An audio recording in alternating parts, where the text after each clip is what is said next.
AMD's got a brand new monstrous GPU for us, or at least some of us. Facebook wants to see your eyes while you're in VR and show them to everybody, and Windows 365 pressing's kind of stupid. Let's get into the hot news, everybody. I'm your host, Krillin. We're going to be going over the hottest tech news that I can get my hands on the internet while you enjoy your breakfast. So let's start off with the hottest bit of news, which is Apple and AMD announcing the Radeon Pro new lineup of GPUs, which are based on RDNA 2, which might not sound like a big deal until we find out that they have a dual GPU version hidden amongst all of the cards that they're announcing. The W6800X Duo with two Navi 21 GPUs are now available for Apple's Mac Pro, as you can see right there. Again, these are big GPUs, up to 22 teraflops on the 6900X, 16 teraflops on the 6800X, and then 30.2 teraflops on the W6800X Duo. So that's two of the cards fused together in a single chip with up to 64 gigabytes of total GDDR6 memory, 400 total watts of graphics board power consumption, and AMD's Infinity Fabric to connect the two GPUs to turn them into that giant monster. But it doesn't just stop there. In case you want to buy it from Apple's website directly to upgrade your current Mac Pro, you can do that. Or if you want to spec out a brand new Mac Pro, you can have up to two of those Pro Duos, so quad Crossfire GPUs, even though Crossfire is technically dead, in your Mac Pro. It's only an additional $9,600, but you would be getting the fastest GPU on the market. It's just going to cost you 10 grand, which, given what the current GPU economy is like, is actually a pretty good deal. I was expecting to have to sacrifice my child, but 10 grand, I'll go. How do you get 10 grand easy? Just print more money. I'll start my own crypto startup and just to scam a whole bunch of people. That's the way to get money these days, right? What do you think of AMD and Apple's brand new gigantic GPU? I want to hear from you down below in the comments. And down below is where I'm going to reach to grab today's episode sponsor of Hot News, Chirp, and their Wheel Plus. I have two of the sizes right here. The third one's in my bedroom because that's where I stretch my back out with the large wheel.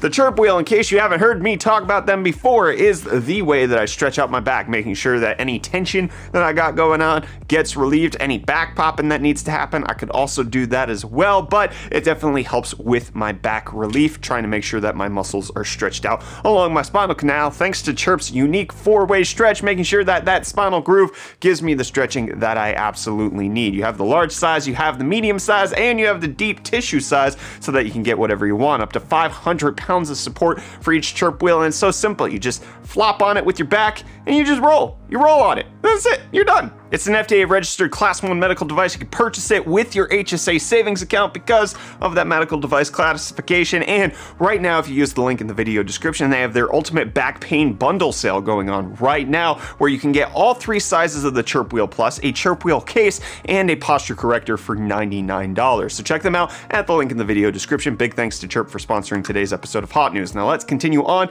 with a little bit more Apple news. Just bringing this one up because it includes South Africa, my former place where I lived with the channels that I did. I don't know, it's not my home, like I was born in America. Anyways, Apple Pay coming to FNB South Africa. Let's do it. Good news about South Africa, not the guy who started that crypto scam and then got arrested. Apple also unveiling that they're going to sell their Touch ID Magic Keyboard directly to consumers so that you can purchase that in case you want to. It's going to cost you $149, which is $50 more expensive than the actual Magic Keyboard without Touch ID, but getting that biometric authentication makes everything so much simpler, especially for purchasing things on your desktop. Will only work with M1 equipped Macs, by the way. But speaking of how much things cost, do you want to know how much a Bitcoin costs? I bet you do. Let's get into the Cryptostonks update. Bitcoin down nearly 2% in the last 24 hours to be just over $38,000. Ethereum also doing a little slip slide and down 4.27% at the time of recording to 2480. Dogecoin down 3.59% to cross below 20 cents. 19.5 cents is where it's currently sitting. GameStop also losing on the day, down 3.11%. You can see here towards the end of the day, starting around 3:30ish is when it tried to claw back some of its losses, almost going positive for a second, second, but ultimately cratering back down to close at 152.75. AMC not having that last ditch effort to try to close up positive. It's down 4.57% on the day to close at 33.59. And about 30 bucks, a little bit less than that, is what you can expect to get from a Zoom class action lawsuit where they lied about their application being end-to-end encrypted because it wasn't, and then now that the class action lawsuit's gone through, they have agreed to pay about $85 million to settle this, which will net people who were Zoom users who actually participated in this class action lawsuit to get about $15 or $25 each. Small price to pay for your privacy, my friends. But YouTube's also going to start paying their Shorts creators, announcing that they are now finally unveiling their $100 million Shorts Creator Fund. They announced that this was something that they were going to be doing previously, but now they're actually rolling out the money, so Shorts creators might start getting paid. And I don't care how much Facebook pays me, ever.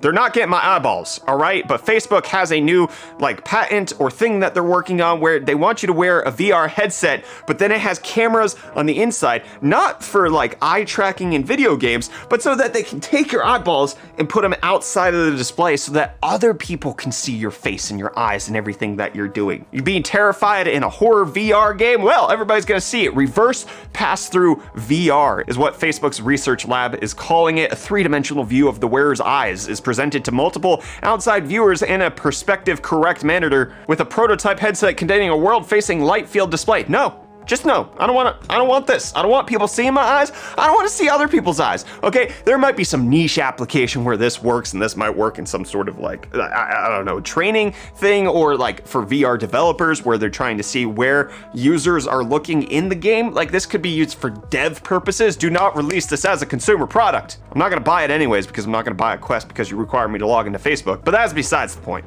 And what is the point is for a lot of companies to make money, capitalism. That's what we talk about here on Hot News. Spotify, I'm gonna test more money incoming to them. 99 cents a month for Spotify Plus, which is ad supported, but you get things such as unlimited skips, as opposed to the 6 skips that you get an hour right now. You still have the ads, but you can skip music now. Cool. I pay for Spotify Premium. I'm not sure what the normal end user experience is. And I don't know what the normal end user experience is on Waze, but Master Chief now coming as a voice to guide you throughout your driving on Waze, which, correct me if I'm wrong, and I know this is going to show my ignorance when it comes to the Halo franchise,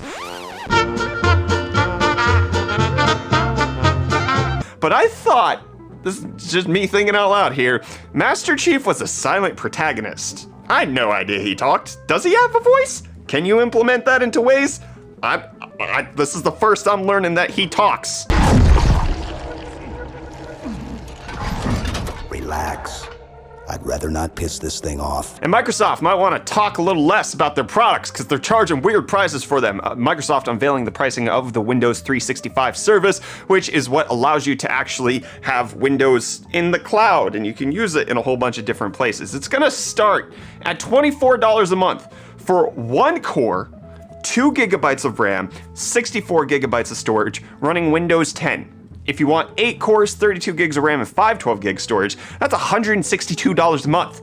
That's expensive, all right? Just reading through people who are in the enterprise sector, they were just this is a lot. This is a lot of money compared to other options like Citrix and other things that are out there in the market. $24 a month per user per month, right? Not per instance of VM, right? You're paying per person who accesses these things. 1 core, 2 gigs of RAM, 64, that's a lot of money. Obviously, the appeal here is that it's cloud-based, so you can access it in different places, and it can keep your progress if you have to fly across the country. I guess, I don't know. What do you think of Windows 365 service? Let me know down below in the comments. And this is something I'm also finding out about. This is my, again, ignorance of video game franchises.